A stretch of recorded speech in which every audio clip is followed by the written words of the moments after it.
Well, I was just talking to someone right before we hopped on, and she asked if if we had a chance to connect, and I was like, no.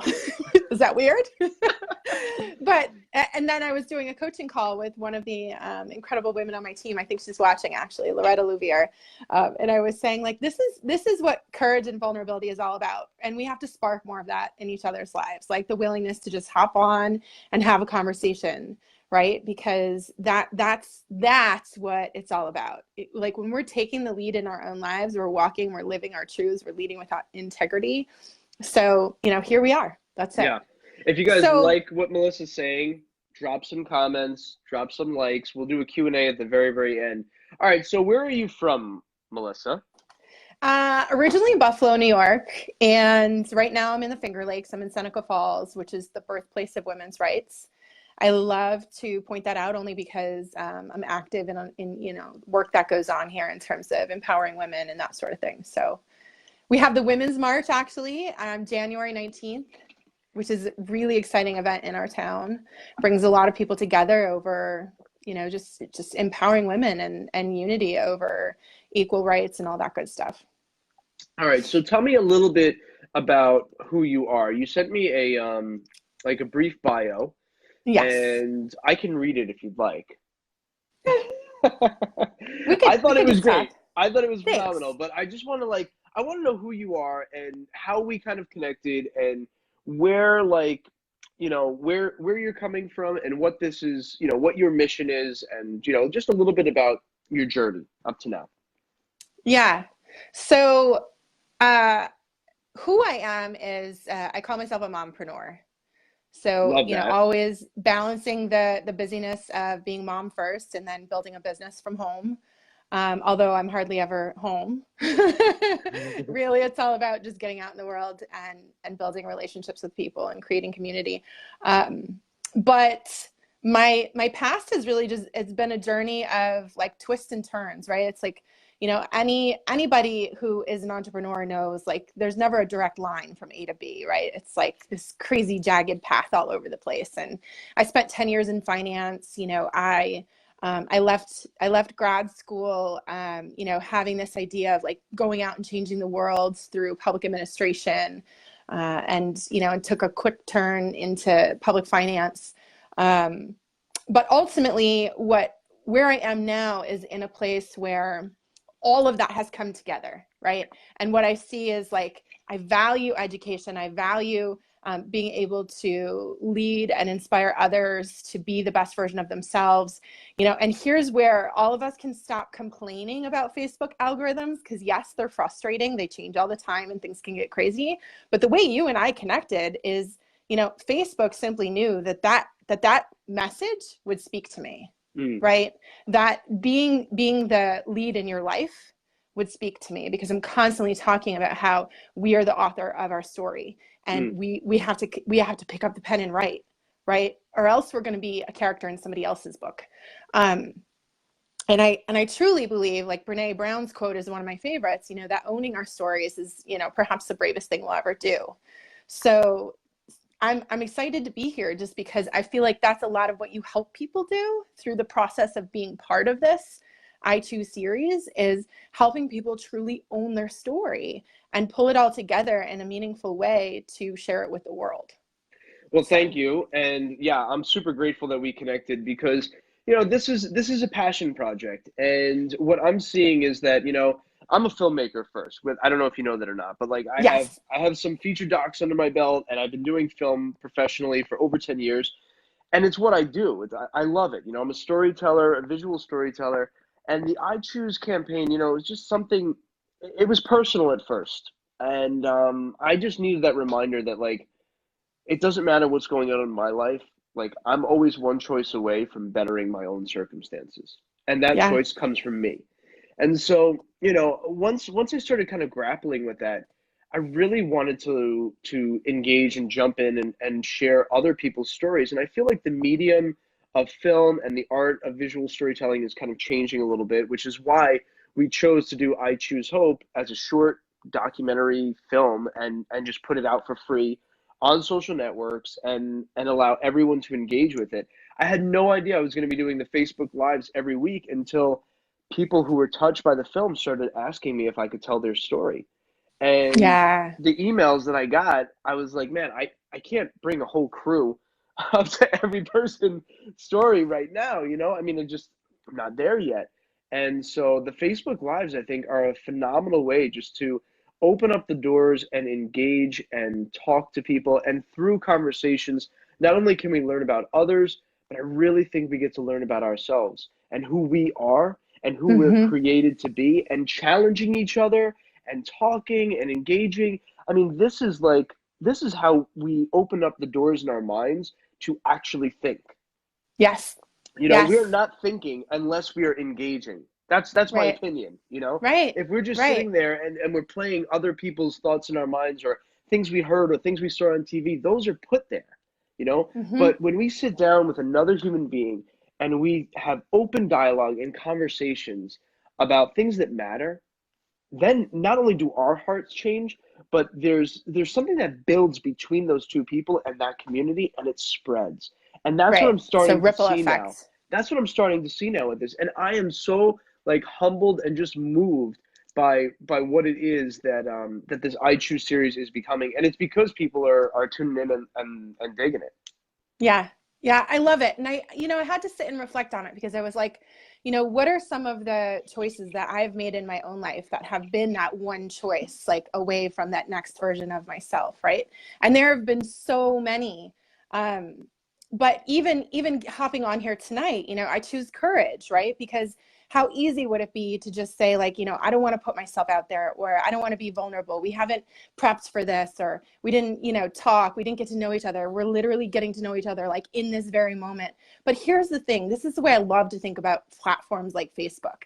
This is like your iChoose page is like your business. You're standing out front of your storefront. I picture like, 1920s New York City. Like you're standing Mm. out in front of your storefront, you're shaking hands and you're talking to people. And I just happen to like, have a business across the street, and I came over and we're shaking hands and now we're talking to people, right? Except for now we get to do this on whatever level we want. We can do this globally. We can do this, all different kinds of ways with people who are all around the world, but still have that personal feel of standing outside your shop, shaking hands and talking to your neighbor. Do you know what I mean? It creates Absolutely. something deeply personal on a platform that people are constantly complaining about becoming impersonal. We talk about using technology to detach from the world, but let's turn that around. Let's use technology to reconnect with one another, to actually create meaningful space. I see Loretta, the woman that I was talking to before, she's got a couple different pages that I really love. She's all about sparking joy for people, Mm. and helping them see that light within themselves. So I if we could love do that. more of this, this is where it's at. This is where we actually can connect with each other as human beings. Not, like, what's the summary? I love the fact that you didn't read my bio, because it's not about like the summary of what the years have been. It's about what's in my heart and who do I show up as, right? Like, Absolutely. what's the feeling that guides me in this life? Yeah. Absolutely, yeah. Yeah, and I think that I think what's really interesting also about this, another aspect of it is, who knows what Facebook Live is going to be like 2 or 3 years down the road, right? When we go Right. to iPhone, 12 and 13, and And we've 5G got our speed. VR headsets. Yeah. Exactly. And what I love about this is that this is almost like, because I'm in documentary films and I've done documentaries for like, my whole life as my professional career. This That's is awesome. almost in some way like a documentary, because Mm-hmm. it's this slow build of like what things are and where things could go, and I'm fascinated by that because I don't know what it's going to be.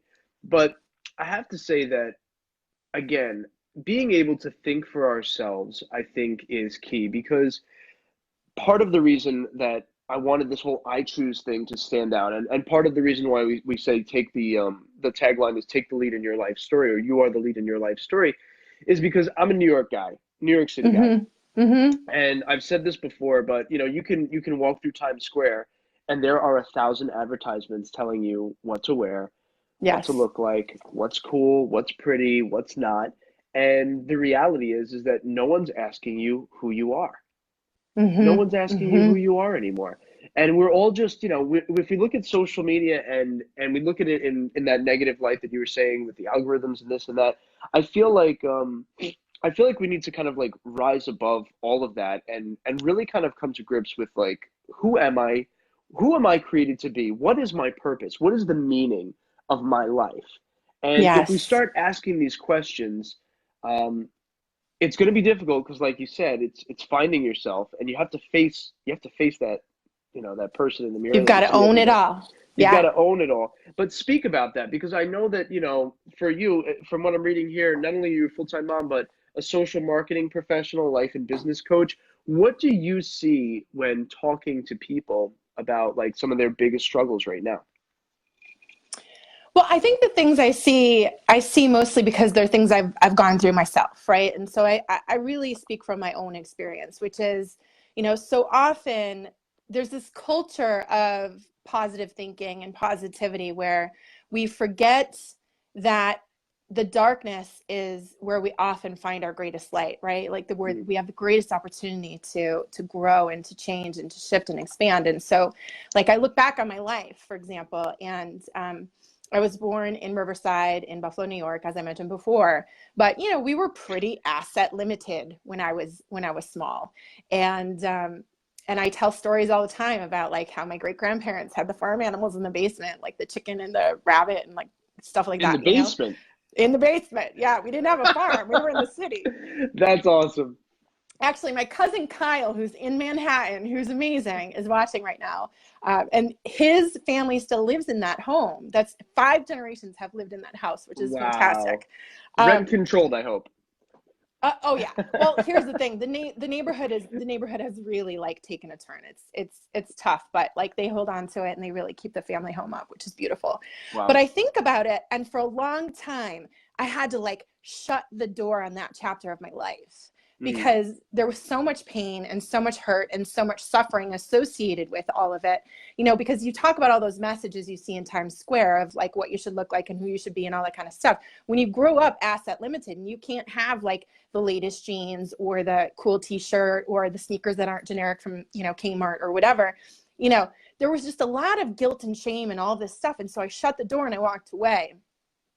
But when I really began to truly feel the fullness of my life is when I opened that door back up, because we are the ones who get to assign the meaning to our life, right? Absolutely. And so we choose the filter through which we run it. And if my filter is simply like, look at these roots that taught me resilience and taught me how to overcome obstacles and how to turn, adversity and challenges into lessons and blessings, right? Let's look at that. Yep. If I can help one more person in the world do that by owning that part of my story, then amen. Like Yeah. I've lived out my life's purpose, Mm. right? In fact, one of the things Loretta and I were talking about right before I hopped on was that we are our purpose. I worked with a life coach for a while, Alexis Pierce. She's an amazing woman. But she talks about that a lot now, that we are our purpose. We are our purpose. But to say that, you need to know who you are, So right? how do And we it's get not, to how do we get to understanding who we are though? I thought about that for a long time, and I realized And I'm that, going to challenge you if I disagree. yeah, I'm going to go yeah, for it here. Let's go. yeah. Honestly, I think it's shutting off the external stuff, like learning to kind of turn inward and to really figure out what your internal navigation system is in this life. So recently, I mean, I've been on this journey for a while now. Ever since my son was born almost 3 years ago, I've been really big on figuring out like what are the core values that guide my life. Mm. What is that internal GPS that I can like put any decision through and go like, yeah, that's wrong direction. And I did, like, all of a sudden it came to me one day. I was thinking about it and dreaming about it and reflecting on it and writing on it. And I woke up one morning and I started to write out these values, and I can tell, I will share them because I know them by heart. But I was drawing them in the form of a tree every day. And so recently, the person who's influenced this work so much for me is John DeMartini. He wrote the book, The Values Factor. And I got to work with a coach who worked directly with him. Jonathan Shagai. He was actually up in New York. I was with Jennifer Kem on a Seen Her paid live event. It was actually at the Brooklyn Law School, File Hall, maybe? File Hall, Mm. does that sound right? Sounds familiar. Um, So we're in Brooklyn, you know, we all gathered, and this was the workout we're doing. Like, we're looking at ourselves as entrepreneurs and saying, like, what are the values that guide us?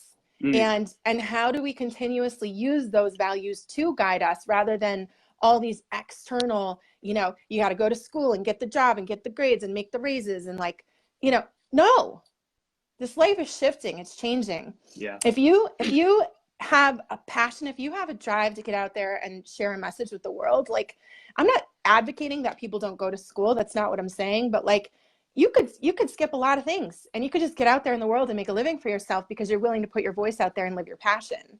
So I feel like we've got to shut down what those external expectations are. Stop allowing the, you know, I think Freud used to call it, what, the super ego, right? Which is like, you know, your family, church, all this other stuff. Yes, we need to know that we are supported and accepted to some degree, but sometimes walking in our truth actually requires us to like shut a lot of that out and stay the course of what those values are for us. So that's part of it for me. It's not the whole answer, but I'm curious what your thoughts are, because it sounds like you're pretty passionate about that. I do know that part of the answer is in the message that you share through this platform, which is that you have to take the lead. Yeah. You have to be willing to get up every single day and do the daily humble work that nobody gets to see, right? You've got to read, you've got to inspire yourself. It's got to come from within. You've got to have, you know, some burning desire to accomplish something on this planet, whether it's, you know, being the best parent you could be, or, you know, being the best spouse you could be, whatever it is. There's something that has to move you, or else, you know, we end up in that category of people living quiet lives of desperation instead of these, you know, amazing lives of inspiration. Right. Yeah. Yeah. Anyways, I don't know. What are your thoughts on that? Because you said you would disagree with me if you didn't. Yeah, no. And I mean, look, I think that number one, we have to be honest with ourselves. I think that is so important. And I think that we need to, you know, if we agree with something, then we need to agree with it, you know, vocally, internally, externally. If we disagree with something, we have to disagree with it internally, externally. Like, we have to be true to ourselves. And I think that we have something inside of us that we can trust, that we understand the difference between right and wrong, you know? And I'm very cautious about like going with, you know, I don't want to sway with whatever the world says, because the world flip-flops and changes its direction whenever it changes its direction with a new hit song. You know what I mean? Like, it's that quick. Yeah. And I think that, you know, there are truths, and I believe that like you have to be honest with who you are as an individual, and you need to understand that. And I think the first step to understanding that is, like you mentioned before, vulnerability. If you are unwilling to be vulnerable, it's a loss. It's a loss, because within the vulnerability, at our deepest, those dark moments, like, that's where we really discover who we are. In our suffering is where we understand the value of who we are as an individual, as a person, as a human being. It's in that suffering. You know, people ask about suffering all the time. The reality is that it doesn't matter who you are, rich, poor, black, white, it doesn't matter, you know? People are going, if you're a human being and you're alive in this world, you're going to suffer. You're going to suffer. Right. It's how you deal with the suffering, and it's the understanding of, you know, the value that brings. Now, I also feel like what you aim for is going to be what you get. Yeah. Yes. So, you know, if your aim is the bling bling and, you know, the Beamer, yeah, you'll get that. But whether or not you live a life of fulfillment is a totally different story. You know, that relates to, like, so we want to take this back to my roots, you know, being Buffalo. Wayne Gretzky's quote, right? You miss 100% of the shots you don't take. Yeah. And that's it. You've got to have a vision too. That's another piece of it. You've got to have a vision for where you're headed. It's kind of, I talk about, I don't know if you know Brian Tracy's work, The Flight Plan. No. But he talks about how, you know, when you get into, I have it on audio, but I think it's also a book. But he talks about how, you know, you get into a plane and you've got actual coordinates, right? Where you're going. Like, so you've got this vision where you're going. You don't get into the plane and just fly around. You can't do that in the airspace, right? You got to like have some idea where you're going. You got to check in with the towers and all that good stuff. So once you're in the plane though, the plane's off course 90% of the time. Mm.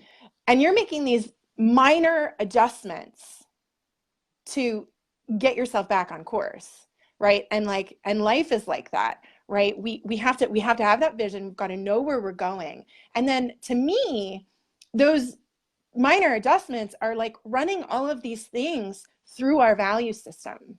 Mm. So when I saw what you were doing here and connected with you, I was like, I absolutely want to do this, right? It was not a question. It was not like, oh, maybe I should do this. Maybe I should reach out to this guy, or, when my girlfriend came to me and asked me to be part of this nonprofit work, like going on in our area, it's so deeply aligned with who I am. It was not a question, right? Where before I would do the things just because I needed to do those things, right? Like it was the right thing to do. Yeah. And you got to drop that. I think someone actually said something like that in the comments, like being able to drop that kind of stuff. By the way, you have some great fire tenders. You've got I see like Joe and Bria and Eddie and like all these people who come on. So that's amazing. Shout out to like the fire tenders, right? Fire tenders. I love that. That's so cool. Well, to all the fire tenders out there, we love it. Yeah, they're great. That's awesome. I also think that we have to allow for growth. I think that Yes. one of the mistakes we make, and I know that I made this mistake just growing up, and I think it's very common of people, is that, 18, 19, 20 years old, we put the box up, right? And we have these rules that we live by in this box. Mm-hmm. And we Mm-hmm. make projections for what our 50-year-old self should be like, And the Yeah. reality is that, when we get to 50, would we want a 20-year-old making the decisions for us? Mm-hmm. Probably not. Mm-hmm. So I Mm-hmm. think the important thing here is that, I say this often. I mean, I feel like I'm not going to say, we don't know shit, but I feel like, having this understanding of who you are and having the aim is right on point, but you've got to be willing to open up your mind and to grow throughout the process. Otherwise, Yes. you will stay at that, 18 to 20 mentality while you're in your 30s, while you're in your 40s, and then you get to your 50s, and now you have no choice but to live within that box that you created. Because if you don't live in that box that you created, you'd open up a whole new box and say, what was wrong with me then? And it'd be Right. much more difficult to face your 50-year-old self than your 20-year-old self. Yeah. Yeah. So I got to tell you, you might love this book, Running from Safety by Mm. Richard Bach. If you haven't I'm gonna read write it, it down. Running from safety. Running from Safety. Yeah. He Okay. also, most people know him because he wrote the book, Jonathan Livingston Okay. Seagull, right? But it's Jonathan Livingston Seagull. So in that book, he is the 50, 60-year-old self, like sharing back with his, I think, 6 or 9-year-old self, like lessons from life. Yeah. Similar to what you're talking about. So yeah, definitely check that out. Absolutely amazing. I will check it out. But I feel like, you just graduate and you just graduate college and you feel like, yeah, you got all the answers and and it's like, no, that's not the real Yeah. world. Yeah. The real world is like constantly being open to growth, constantly reaching outside, for the discovery. And I'm not gonna lie, but like getting to know yourself, it's difficult. Yeah. It's a You have to be challenge. willing to face that person in the mirror for sure. Yeah. And, and on this topic too, I want to share, this is something I'm super passionate about, which is 20 years ago, even when I was in school. So I studied psychology for undergrad. We had this paradigm that was like, you studied childhood up to adolescence, right? Yeah. And then you studied aging. And it was like, there's nothing important in between. Hmm. Where we have learned in these last 20 years how what you're talking about, growth and the ability to life really begins, when we leave college. We Mm-hmm. still have so much to learn. We've got so much experience to take in. And the reality is our brains don't stop changing. As long as we're willing to continue growing, all of the science around neuroplasticity is that, like, whatever you're willing to do, whatever work you're willing to, you know, put in, you can change your mind to become whatever it is you want in this life. But you've got to be willing to do the work. Yeah. Right. But we can literally rewire our brains, which is why you can have people who, you know, again, I go back to my example. One of the developmental psychologists I worked with, she was like, you know, according to statistics, Melissa, you shouldn't be here. Like, you should either be in jail or dead, right? With where you came from. Okay, thank you. But I made a series of choices along the way to choose to keep being more and doing more. But what I chose ultimately is to accept the fact that this will always need to grow. Yeah. It's always going to need to grow. I'm always going to have to look for ideas and thoughts and questions that challenge me to be the next version of myself, to evolve into that next level of my life. And we don't do that by standing still. We don't do that by, you know, allowing status quo to take control of our lives. Yeah. It just doesn't happen. Yeah, I mean, you know, without your voice and without standing for things, without making mistakes, you're an invisible human. Yeah. Invisible in the world. You know? Yeah. And I hope that you know, I one of my goals for this whole, you know, iChooseSeries and this whole Facebook and our Instagram is to, you know, unite people and make people visible. Share their stories. Talk about the vulnerable things, talk about the things that hurt and how we got through them, because I feel like there's a lot of people out there that, you know, they stop growing. Something happens to them and they choose not to go any further because that door is too painful. It's too painful to open. It's easier to just stay here, you know, where it's safe, where they know. Even if it's painful and they're suffering, it's better than facing the unknown because this suffering is known. And fear, I think, plays a huge part in it. You know, I think that fear in our lives plays a huge part of it. And, you know, I'm a faith guy. I'm not afraid to say that at all. And one of the things I like to say all the time is, you know, it says in the Bible 365 times, don't be afraid. One for every day of my life. So. Yeah. Yeah. How have you... I want to talk about your own, like,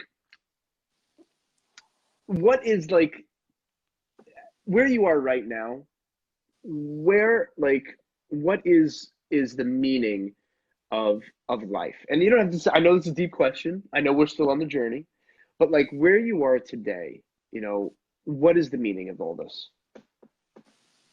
To live our purpose and leave an impact. I mean, I think that's the easiest way for me to say it. Now, we could unpack that probably for hours, right? How do you define purpose? How do you find your purpose? You know, like, what is impact? You know, like, what kind of impact do you mean? Like, what is the legacy you want to leave? But I think it starts with some of the things you've already talked about. You know, I think as humans, we crave connection, you know, and deep down, we crave the things you're talking about, which is to be seen and to be heard. And, you know, unfortunately, we spend a lot of time in life kind of being shuffled through a process. Yeah. You know, it's why it's, you know, part of my my determination in network marketing is to be able to homeschool my son. And, you know, and not in that way that he's not socialized and connected with the world, because clearly I love that. I know, it's crazy. And that's like, you have to, like, defend yourself. Like, I homeschool my son, but nothing is not socialized. We take him out to the mall, to the park, all sorts of places. He sees other people. He sees people, I promise. But, you know, it's a different world than 30 years ago homeschooling. But even then, like, you know, we don't need to judge each other's decisions, right? Anyways, back to my point. You know, it's like we get shuffled through the process. And, you know, I think about kids in school. I think about my experience of school. And, you know, although I had some great teachers and I had some great mentors, you know, I also had a lot of experiences where it was just like, you know, sit down, do your work, and get the job done. Yeah. And, you know, and what we really need to be doing is, like, awakening what is inside of people. Like, to truly educate is to draw forth that which we already know. Yeah. But somebody has to pull it out, right? It's not dumping stuff in there. The more you dump in there, I got a lot of meaningless information that doesn't help me navigate this world in any way, shape, or form. It's the work I've done in the last few years, quite honestly, that has really helped me actually navigate the world, which is a lot of world on, or a lot of the work on like, personal values, vision, all that kind of stuff. Is that your wife, Susanna? It is. Susanna Campo. Okay. So I love it. I love it. She's like, I want to homeschool. I'm my child's best teacher. Absolutely. Right. Like, we become their guides for a reason. Yeah. And it's not that I don't believe in systemic education. It's just, I think we've really lost sight of what that's all about. And I want to be able to create an experience for my son where he can really question life and think critically about the world he's in. I mean, he's going to get a better education standing in Times Square than sitting behind a desk. Yeah. Well, let's be real. The education system is completely broken. I hated school. Yes. I did not go to college. I was never I don't think that I was the greatest student. But let's be real. It was set up many, many moons ago for factory workers, for people to come in, to learn a trade, and to go work in the factory. That's what school was designed for. You sit down, you learn when to show up on time. If you're late, you get a demerit. You learn how to behave while you're there, and you learn that when you go home, you get your little, you get your little lunch, you eat your lunch, your snack, and you go home. Yeah. And you do some homework while you're at home, and then you go back the next day. Yeah. But like, it is not set up for critical thinking. It is not set up in a way that brings people to look. The world is changing today. It's a different world that we live in. I'd be so bold as to say that by the time my children are of age, I don't think college will be a very popular choice. Yeah. It's because become another financial, institution. Yeah. Yeah. You have people graduate from college enslaved in debt, can't get a job to pay off that debt, and living in fear because the debt just weighs on them. Yeah. Right? Yeah. And not only that, but let's talk about like our young kids at their most vulnerable. Oh my God, I'm sorry. I have to interrupt you. Yeah, go Loretta for it. said my life was interrupted by kindergarten, right? So I love that. I true. don't know Loretta, but I love that. Yeah. But think about it. Like, we take our children at the most vulnerable stages of their life and we put them in the hands of a complete stranger who has some curriculum that's been handed to them. And we're expecting Einsteins out of this? Like, are you kidding me? I know. Kidding me?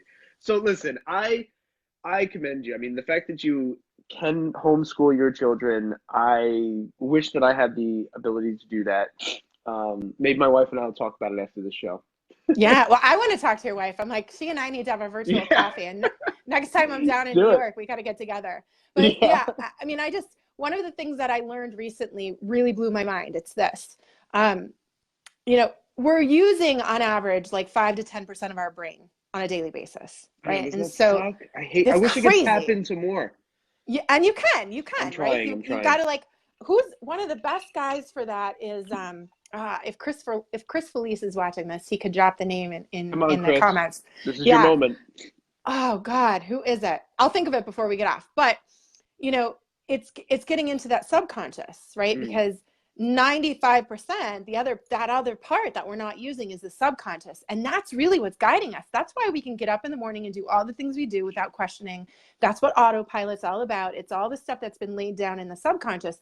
So to your point of like putting these kids in and like basically setting them up for like factory life, right? Like, here's how you learn how to take your 15-minute break and eat your lunch, and, but we laid down those tracks from the age of like 2 to 6, 7, 8 years old. Yeah. So to not have those children in our arms where we know that our values are being passed on, to know that our, that we're not there to assist them in how they, filter the world. Like, for example, so I'm really lucky because my son's father and I are learning how to co-parent really well, right? And so we have a schedule that complements each other, and so it works. But we were having this conversation the other day about how um, our son was saying, something about smacking somebody or something, and we're like, what? He's 2.5 years old. He shouldn't be talking about smacking anyone. He's not. We pay attention to the things he watches and the things he's listening to.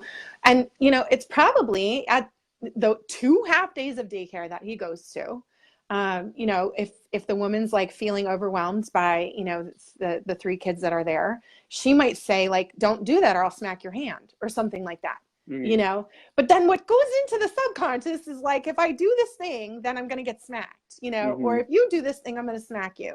Right. And that's the thing. We have to be so careful about our language, about how we communicate. They're learning so much more than what we're teaching them in any given moment. They're taking in everything. Yeah. And that's what's laying down those tracks. That's what's governing the 95% of our brain. So, it's something to really think about. Yeah. Something to really think about. Yeah, totally. For everyone out there who's watching, definitely if you like what's being talked about, tag a friend that needs to hear this conversation. Melissa, how do I pronounce your last name properly? Killeleagh. Killeleagh. Okay. Is that Irish? Yes. Yeah, I thought so. I thought it was. I thought so. There was a time when. No, I'm joking. But yes. Okay. Cool. Very cool. Well, I'm interested to know where everyone's watching from. I'd love to do like a quick Q&A. Believe it or not, this has been an amazing conversation. We've already been rocking it here for like 40 minutes. I figured the name of the book. Oh, what is it? Breaking the Habit of Being You. Dr. Joe Dispenza. Breaking the Habit of Being You. Being You. The Habit of Being You. Awesome. All right. So we've got running from the book. Running from Safety. Running from Safety. Breaking Richard the Habit of Being You. Being You. And then there was another one. I didn't write it down. Oh, Brian Tracy's Flight Plan. Brian Tracy's Flight Plan. Very nice. Very cool. Well, does anyone have any questions? All right, so let's see. We've got people watching we've got Brooklyn in the house. We've got Lansing, New York. We've got Center Reach, New York. Got a lot of New York tonight, which is awesome. Anyone have any questions for Melissa? Please feel free to jump in here. All right, so I'm going to read some of these comments, Melissa, as we're rocking here. We've got love the ripple effect. So glad that I found this. That's from Loretta. We've got love where this conversation is going. Awesome. Yay, the meaning. Dudes, I'm loving this so much. Arbonne. Would you like to mention anything about Arbonne? Arbonne is how I get to do what I do. That's my financial vehicle. I'm not familiar with Arbonne. Tell me about it. So health and wellness company. It's been around for almost as many years as I've been on the planet, which is wild. But it's just all about clean, healthy standards. We do the best of everything when it comes to personal care, nutrition, all that kind of thing. But for me, the biggest thing, the greatest product that we have to offer is the financial vehicle for people to go live their passion like this, right? I mean, what allows me to do this as work, sitting here with you right now, is the fact that people are out there, choosing a particular brand to wash their hair with and brush their teeth with and drink their protein shakes and energy drinks, right? I see a few of them on here. I see Christy, I see Loretta. I saw Chris on here before. So yeah. Very cool. Very cool. We have no one's asking the questions because we're so busy trying to become what the advertisements tell us to be. That was from Bria. She was one of our guests, episode 2, I think. Yeah. Yes, I saw that. That was pretty sick. Let's see. Most people want to be accepted and a part of something bigger than themselves. Okay. I think a big part of change is losing the bad pride. Judging yourself is okay. And changing without, and then I can't read anymore. Sorry about that. All right, so let's see if there's any questions coming in here. We've got Eddie's wife, Kimmy, is also a consultant, Arbonne. Do you guys know each other? No, I don't, but that's amazing. I love it. I love. Have you seen Eddie's video? I Choose Hope? Yeah. Okay, very cool. Well, Eddie's wife, Kimmy, she's awesome. She's in there at the very, very end, and she is a consultant for Arbonne. I cried after that video. Yeah, it was Oh amazing. yeah? All right, good. Well, I mean, look, to be honest with you, I'm blessed and I'm grateful to know Eddie and to be able to be the guy to like share his story. We have 9 more lined up that are about a variety of different topics. Like we have I Choose Joy, which is about faith and family. We have I Choose Forgiveness. We have I Choose Life, Mm. which is about suicide prevention. We have just I Choose Kindness, which is about a Jewish woman who lives in Israel. I think that's phenomenal. I can't wait to film that Oh my because gosh, that that's and amazing. it ends with I Choose Kindness. I think it's going to be just really really cool. Let's see here. All right. Well, I don't think we have any other questions. Is there anything else, Melissa, that you really wanted to get across? Here tonight. I'm really grateful. I love the topics that we discussed. Is there anything important that you really just wanted to say? Because we had a lot of people tuning in tonight. I think the thing that is so important to me, you said right in the very beginning, which is that we all have something inside us that we can trust, Mm, right? And we need to get back to that. We need to find it. It gets buried in all of the things that we pick up through the years of our lives. That the messages from media and all of these external sources. And if we could just kind of like peel it away, what we find is that voice that we can listen to, that knows the way, that knows how to get to where we're going. It is discovering, your values and your vision and allowing those things to guide you, but that voice knows, mm, right? That's just figuring out the vision and the values is just putting words to it. The voice knows, period. Like we have that connection to our greater source, whether it's God, whether it's the universe, whatever it is you want to call it. We all have it. And yeah. so just know that, because I know for me, like in my darkest times in life, that's what kept me going. Like it was like knowing like I'm here as a spark of that. I'm here connected to that. It's like when we say namaste after yoga, so many people don't realize that what we're doing is acknowledging the divine within you and me. Mm. And that's our connection to the universe, to God, to our higher power. So just trust it. One thing I feel in my heart I have to comment on what you just said Yeah. is I think that there are people out there who you were talking about, finding themselves and being buried underneath all this shit that the world has put on them and all the stuff they've gone through. For anyone out there who's like, as they start uncovering it, they say, "Man, I can't do this anymore because of the shame." Something maybe that they've done. Like Hmm. forgiveness is key to development. It is Yes. absolutely necessary, not only for you to forgive yourself, because I know that's a big thing right now, right? Forgive yourself for everything you've done. I get it. That's the Hmm. trend right Hmm. now. But like, yes, seriously, forgive yourself and also forgive others. Forgive people who have hurt you, for people who have done you wrong, and for people that you've done wrong, seek forgiveness in this little piece, of choosing to forgive, as hard as that is, it's where we can truly go to the deepest depths of our being. It's Hmm. the escape. It's taking the handcuffs of the world off and moving forward. Hmm. Forgiveness. I don't know, it was on my heart. I had to say that. So to that point, um, I would love to leave this like last thing that I love to like run everything through when I feel anger, when I feel hurt, when I feel like I want to blame or I want to finger point or anything. There's this little voice that always bubbles up that says, everyone is always doing the best with what they have at the time. Mm, And if we could learn to trust that on every level, from our spouse, significant other, to the president of the United States. That's a tough one. this But is on not a every political level, show. this is not a political show.